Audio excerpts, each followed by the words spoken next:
and welcome to the Fedora Files. I'm Gregory Fedora.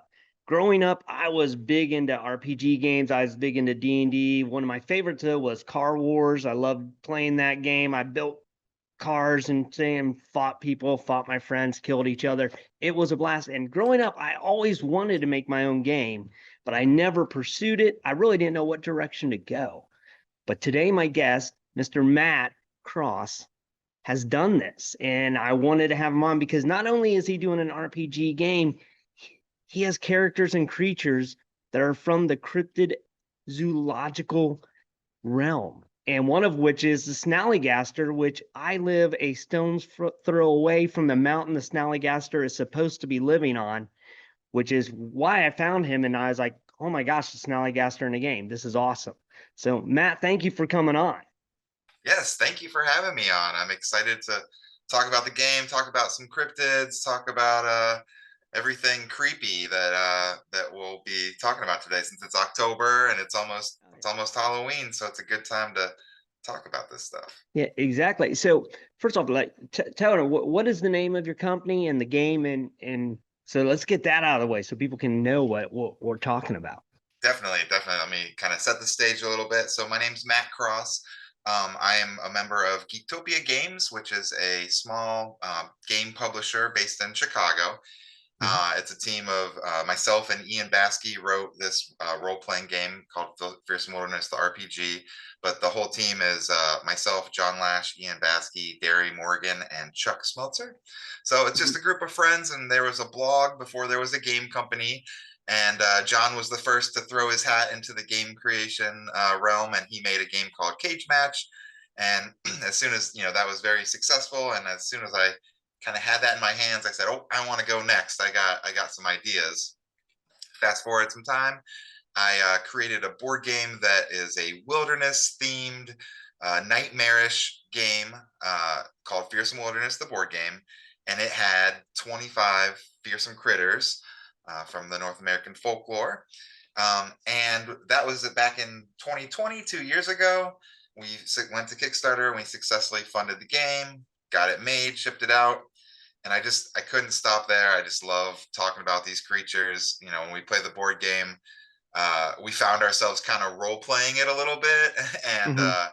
so I said, "This is great. Let's add a little bit of twist to the story. Let's keep these critters. We have awesome artwork for that. I like to show off a little bit today for all the different crazy creatures." And so now today or this month we're on Kickstarter with a role playing game. It's just a Mhm. book or a PDF that you can get, and we'll talk a little bit about that. But yeah, it features, the main feature here is it's an action kind of sci-fi story, but it's a horror movie that you're making Mhm. when you play this game, and we're using these creepy creatures from the woods. So I'm Yeah, excited to share it with people.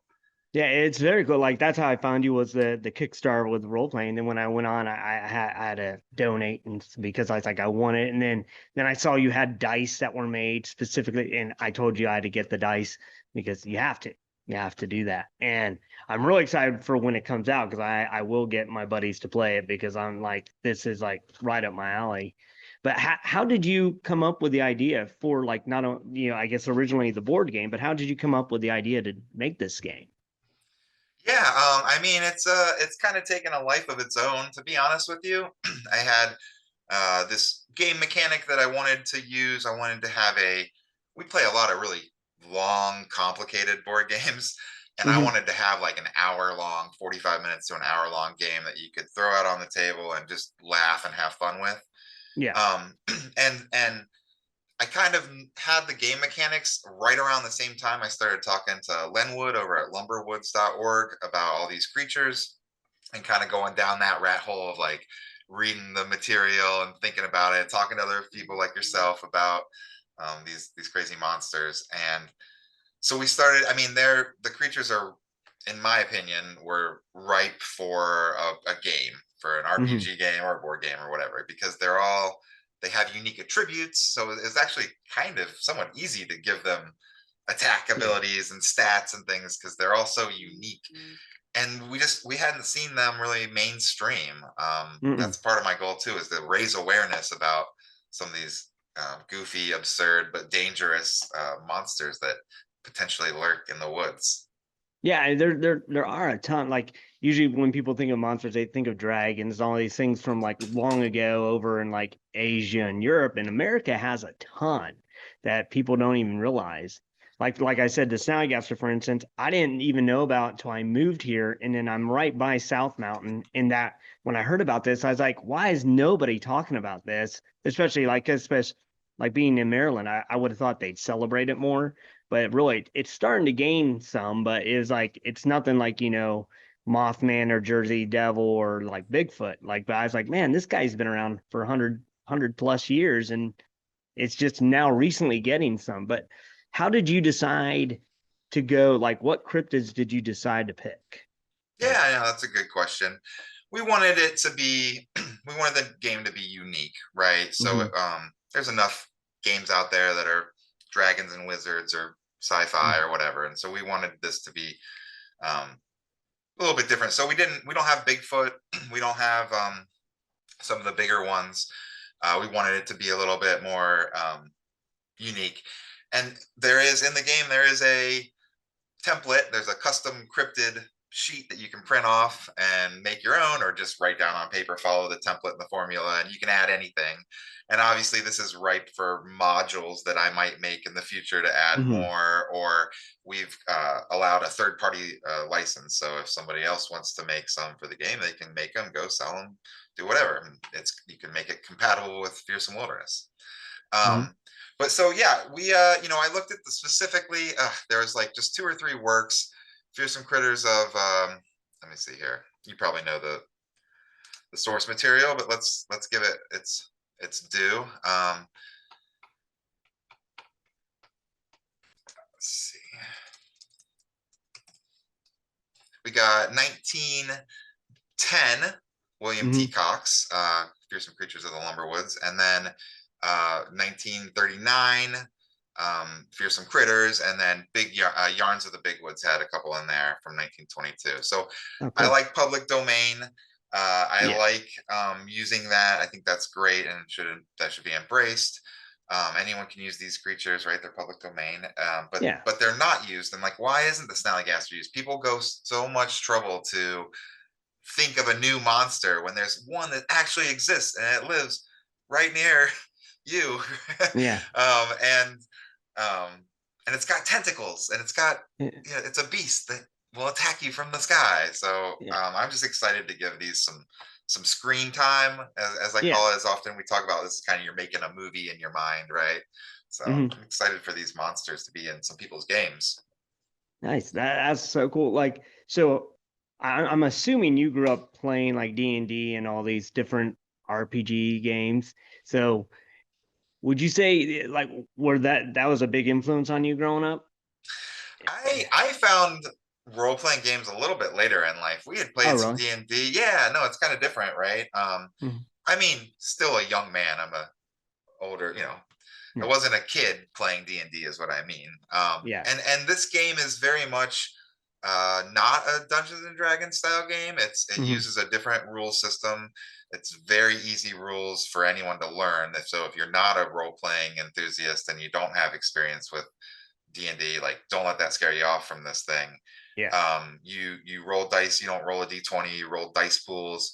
You create your character very quickly and easily, and it's more about the story and the character interactions and things than, there are combat rules and things like that, but it's rules light. It's player centric. You should be able to jump into it, and you don't the game master who facilitates the game can move it along like you're telling a story, like you're out there hunting cryptids in the woods, Very and cool. cut scenes when needed, and if things get a little boring, then just move the action along, right? So Hmm. it's a $9 PDF. So if you're not a role-playing enthusiast but you're curious, it's at least a good read, even if you're not going to play it for $9. Oh yeah, definitely. I mean, yeah, D&D can get cumbersome. Like depending on who you play with, like they can add way too much. But I love the fact that you said that you're making it so that people who've never played any kind of RPG can jump in and like try it. And for $9, that's a pretty easy investment Yeah. into it. Well, Like let me talk. No, sorry. Go ahead. go ahead. No, no, go ahead. Well, I was just gonna say while we're on the topic, before we move along, so just to add to the explanation of it, so I play D&D and I like D&D. We play every week, but we also play these other games that use the Year Zero engine, and I play. We play a variety of games, but we're very, very fond of the Year Zero engine. It was created by Free League Games, and it's used in games like Mutant Year Zero, Tales from the Loop, which had a TV show people might be familiar with, but also like Alien, that's a big property that uses Hmm. the same rules. So it's rules that are established and tried and true. And I didn't create the game rules. I just used the Open Gaming license as a template. I did change a lot of stuff around, but we basically dropped this story on top of the game.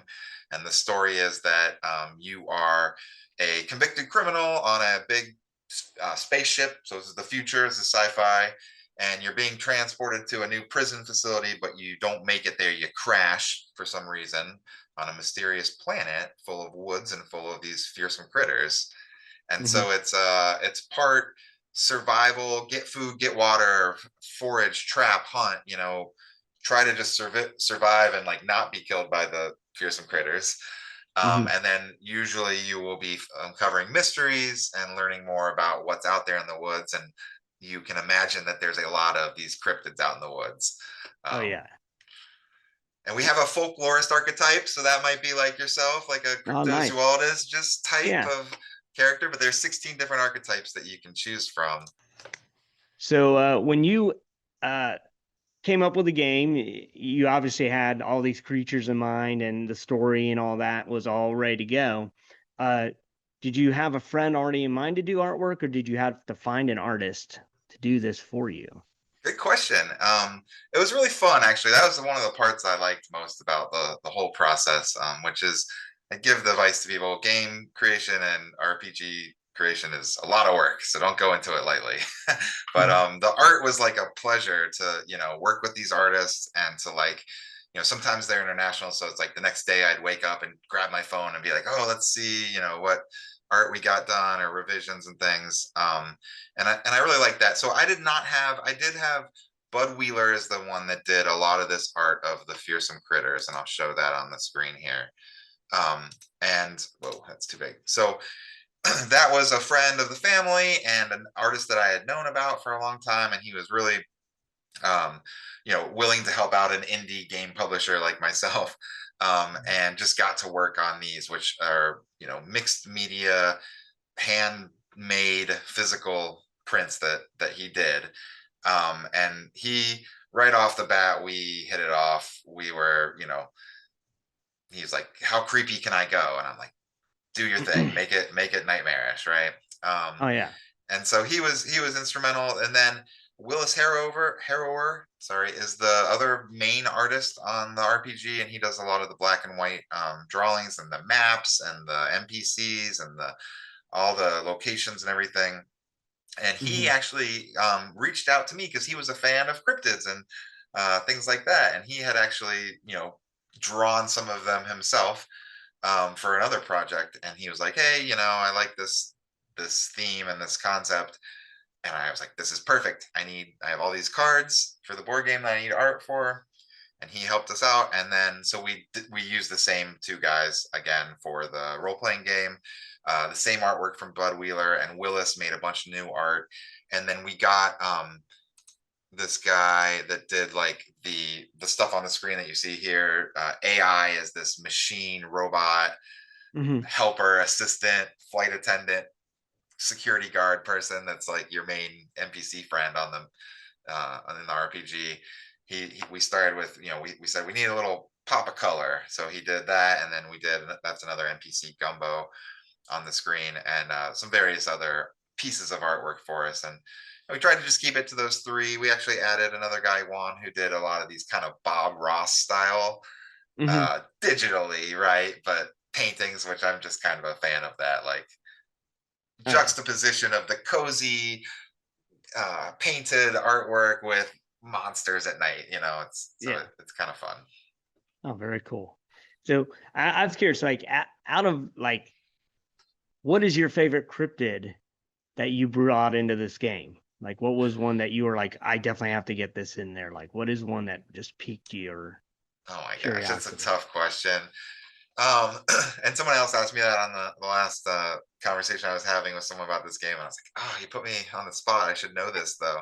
I think it started with I really liked the jackalope just because it's Okay. a little bit funny, but it's also in my head, especially if there was more than one of them. Oh Like, yeah. if you got antlers, like that could mess you up, right? They're fast. I imagine that they're a little bit bigger Hmm. than a smaller hare. The Jersey Devil freaks me out. Yeah. Mainly because of the way that the sculptor and the artist Bud Wheeler did these. Digital Hmm. Davidson did a really good job on the face of this thing, so it gives me kind of nightmares.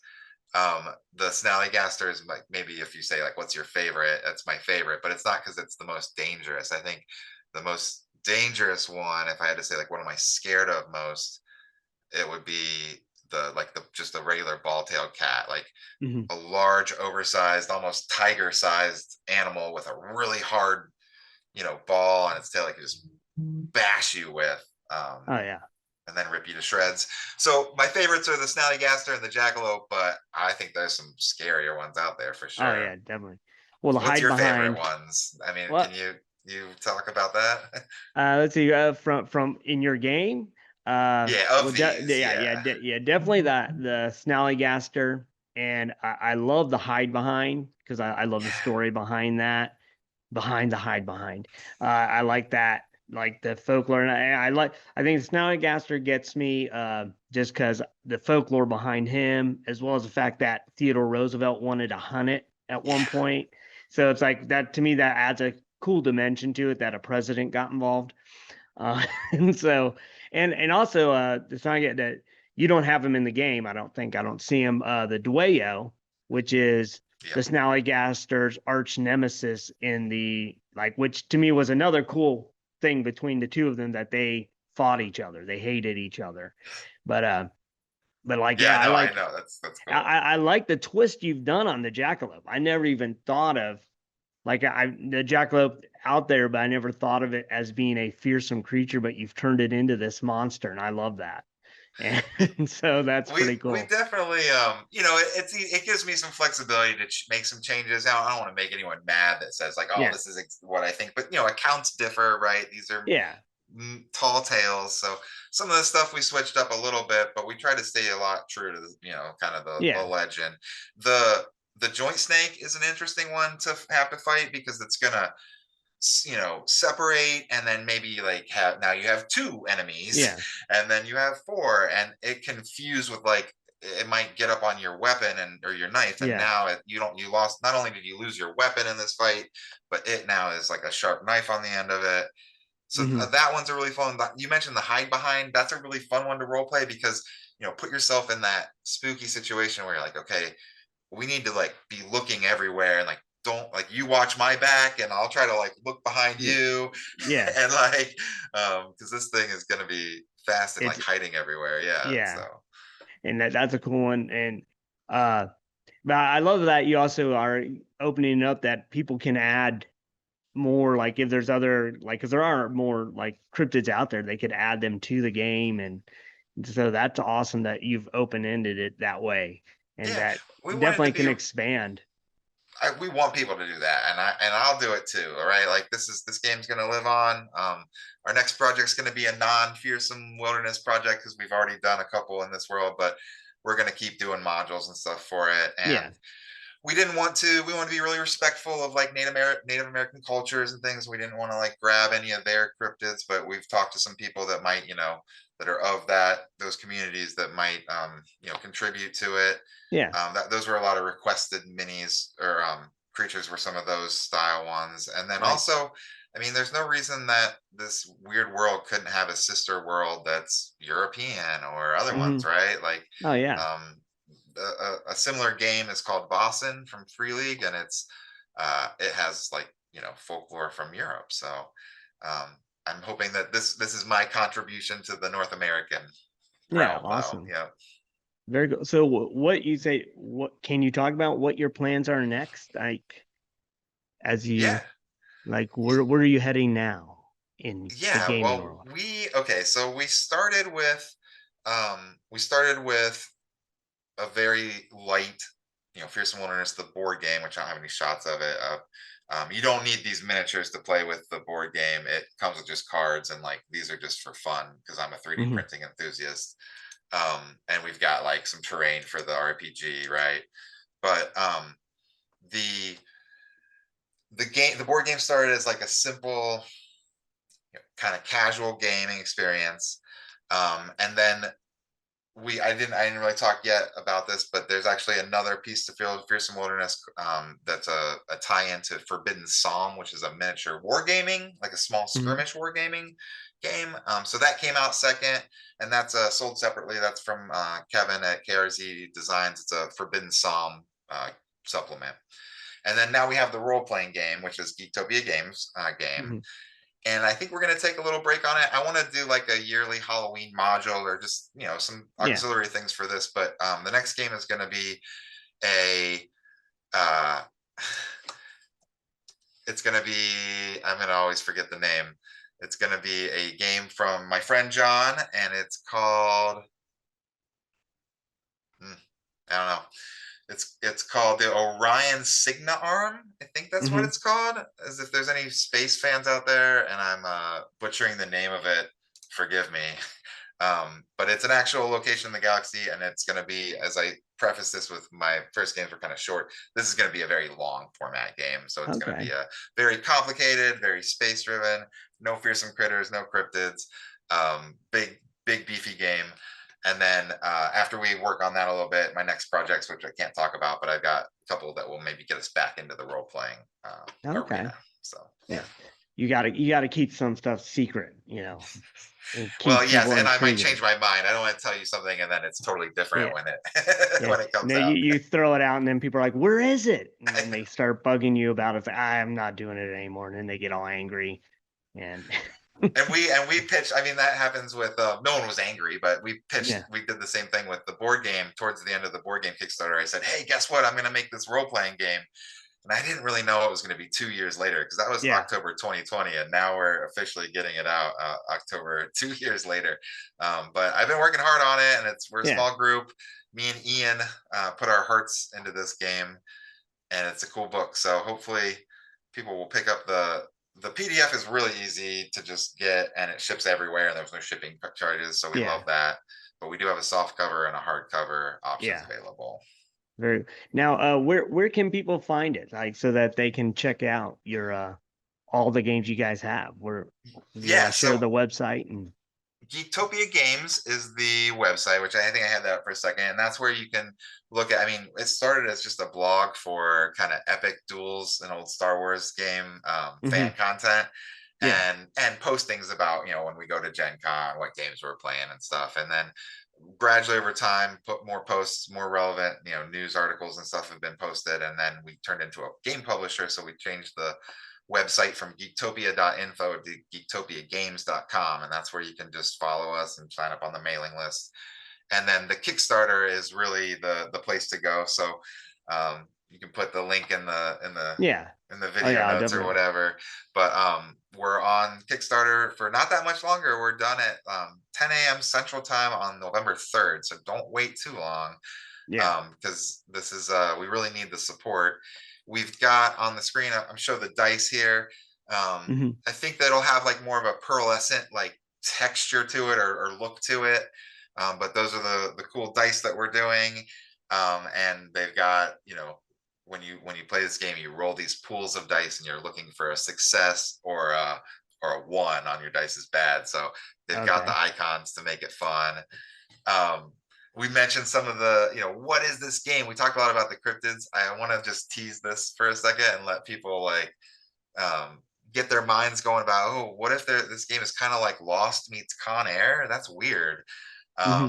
But just know that if you're just a cryptozoology fan, lots of cryptid goodness out there. You could even pick up this game and use it with other systems or other stories, because it's got each page, each of the 25 different fearsome critters have a whole page a 2-page spread where you can see the artwork, and if you're playing the game, you can hold that book up Hmm. to people. And there's a big wilderness environment here on the screen. So you Hmm. start where you crash, but you can explore the whole wilderness. And each of these little sectors is something you could go through and randomly generate. The weather, the terrain, the wildlife, and then there's special places throughout where you'll have mysteries and locations that you can go to. And Hmm. so, yeah, I mean the Kickstarter is let's look at the page, and then I appreciate you allowing me to pull up the Kickstarter and point people to the right place. Oh yeah, definitely. Because you got to get them there so they can like support this and see it out there. Yeah. So, So we're funded. We're like 270% funded. We're very happy. We funded on the first day. And so thank you to everyone nice. who has supported. I can't say that enough. People say, Matt, every time you talk, you're just saying thanks a bunch, but I'm really thankful. Um, and yeah, so this is the page. This is what you see when you go there. It's really simple. There's just 3 tiers. You can get the PDF, you can get the soft cover, or you can get the hardcover. And then when you click next, it'll have like dice and some of the 3D Yeah. printables. But it's doing good, and we're excited about it. So the time has Yeah. come. Oh, definitely. Well, I mean, like games, I think it's great, like especially board games and RPG games. It gets a lot more interaction than playing video games. I know you can play online with other people, but there's just something unique and fun about board games and RPG games when you're face to face and playing with people, as opposed to, even though I know kids play online, I play online, but there's just something different about it, and it adds a whole new dimension and creates, it's a lot of fun. It actually is a lot of fun when you can do it. And so I think that's awesome that you You've guys are made me doing this. think of a couple of things there just with that comment. Like, one, I'm with you. We like to get in person. We play test this thing in person, and we don't use a lot of miniatures when we do. We just have pencil and paper or character Hmm. sheets, and we're rolling dice, and we're making a movie together. We're telling a story together. Hmm. This game's perfect for that because you can turn the lights down a little bit, you can put some scary music on in the background, really make it a Halloween tradition or a monthly campaign. You Yeah. can just do like a one shot, or you can do the whole story if you want. But um, we also think that it's really good because there's a good horror movie should have some levity, right? Some Yeah. funny moments, and so a lot of times we're just laughing at our bad dice rolls, and people do die in this game. You might have to roll another character, make another character if Yeah. things aren't going well and you fall in the river or whatever, right? Yeah. And then, but then you also mentioned um, online playing, so that was important to me, is just to give Mhm. tools and make it easy for people to play this game, right, and a good experience. So we worked with this guy Paul, who's a Roll20 developer, and Roll20 is a web-based way to play. It's a virtual tabletop that you can play role-playing games with friends, and we have the character sheet made, and it fits right in there. So it's submitted. It's not live yet, but it'll be in there, and you can pull up the character sheet and just click on the sheet, and it'll make the rolls, and it's very easy to get into. So Oh, very nice. Roll20 character sheet coming very soon, and then solo mode. It'll be sold separately, but Parts Per Million Games is a really cool company that's made a cool system for how you can just play a role playing game like this by yourself, and it'll be very Hmm. low cost, just an add on. But he'll be selling it separately. But they've agreed to make one for Fearsome Wilderness, so that's coming soon too. If you don't have, if you want to just kind of journal it yourself, and you don't have time to like get everyone together, um, there'll be solo mode coming too. Very cool. Nice, nice. And I might have to send you some ideas from creatures for the next evolution of the game, because Yeah, let's I have do some it. in mind for you. And I'll just throw them to you. I don't Send me want to your do it list, over and here. Oh yeah. well, and So, maybe we should like have people vote or something next time oh too, yeah, because that'd that be was a cool. Like, request that a lot of people made. And I said, well, this is my like, first game, and I'm just like, I yeah, trying to figure it throw, out myself, so I'm just picking them myself. But next time we can have more of a community yeah, approach to this. have a list of 10 and only the top 5 get in. So, That would be and cool. then That would be fun. yeah, that's a good idea. That'd be awesome. I'm looking forward to getting this and playing it when it arrives. I'm super stoked about it. It's gonna be, I might Well, have to do a live play with my buddies and do it online through Zoom or whatever and play with That each would be other. awesome. I would love to come back and talk to you more about it too. And just like maybe after people get it and start playing it and reading it, we'll have new things to talk about, right? Oh yeah. Yeah. I think that it would be I forget what I was gonna say, but yeah, I love to just, continue the conversation with you for sure. Oh, definitely. Now, yeah, do you want to share any of your other like your Instagram or anything so Yes, people can that's check exactly out what I other stuff? was. There That's you what go. I Yeah. forgot. I was gonna Yeah. the Instagram stuff. That's fine. So my name on Instagram is Dystopia Matt, and the reason to go check that out would be Fearsome Wilderness stuff, but also just I play a bunch of games, board games and tabletop and war games, and I paint. That's my big hobby. Is I like to paint the miniatures and oftentimes 3D print them first. So always, come check that out. And I try to post cool just pictures. I don't do like reels and weird stuff like that too much. Yeah. It's just like pictures of my minis. So if you like seeing that, go there. But what I would say is, on Facebook we have our Facebook group called the Creepy Well, and so maybe we can post that link too, the Kickstarter Oh link, and yeah. then the Creepy Well. Because please come join us there. That's where we talk about the cryptids. That's where we have like inside kind of discussions about weird hauntings in the woods, and the more the merrier. We want everyone to come join us, and, Oh, and definitely. I give inside, like, the first, usually my first post is to the Creepy Well about news and things like that too, so you can get the inside scoop there. Very cool. Yeah, definitely. Yeah, well, I'm gonna have to join that too. I already, now I already follow you on Instagram. Now I gotta go to the Creepy Well and be a part of that. That sounds Well, awesome. and I'm following you too. It looks like you Yeah. post a lot on Instagram. I like that, and Yeah. other places online. And the show's good. It's good. I haven't done enough kind of discussions and interviews on with the cryptozoologist. So I was so excited when you reached out to me, because I was like, I need to do that, because I mean that's the whole point of this game, right? Is to go and mess Yeah, around and with these. what's funny, like the reason I found you was there's a lady who has a Snallygaster museum, Oh yeah, and Sarah. Sarah, yeah, she posted your stuff, and then and I was like, oh my gosh, like I've had her on the show, and then I was like, that's awesome. So then I went and then I was reading, I was like, oh my gosh, I gotta get this too. This is so cool because of how many different things you had going on, and so I was like, I was in, I was hooked. One of the best So parts of this whole process for me has just been meeting new friends and making new connections, and meeting you has been really great. And then yeah, we should promote the Snallygaster Museum, because that's cool. She's going to be on PBS is what she said.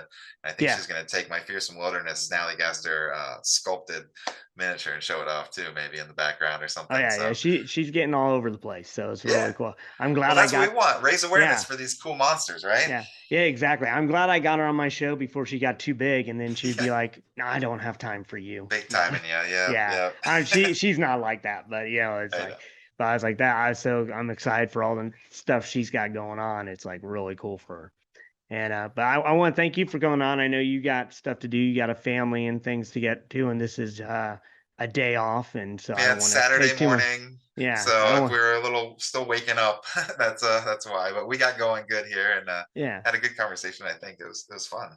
Definitely. I definitely want to have you back on, and especially when I get the book, maybe I'll get you on and convince you to be the game master for the game, That and could then be have fun. get some people on and play it, and you be the game master, and we go through like a short bit of it and show people what it's all about. But if Try you not to did, die in the wilderness, yeah, exactly, because nobody wants to do that. You don't want to die in the wilderness.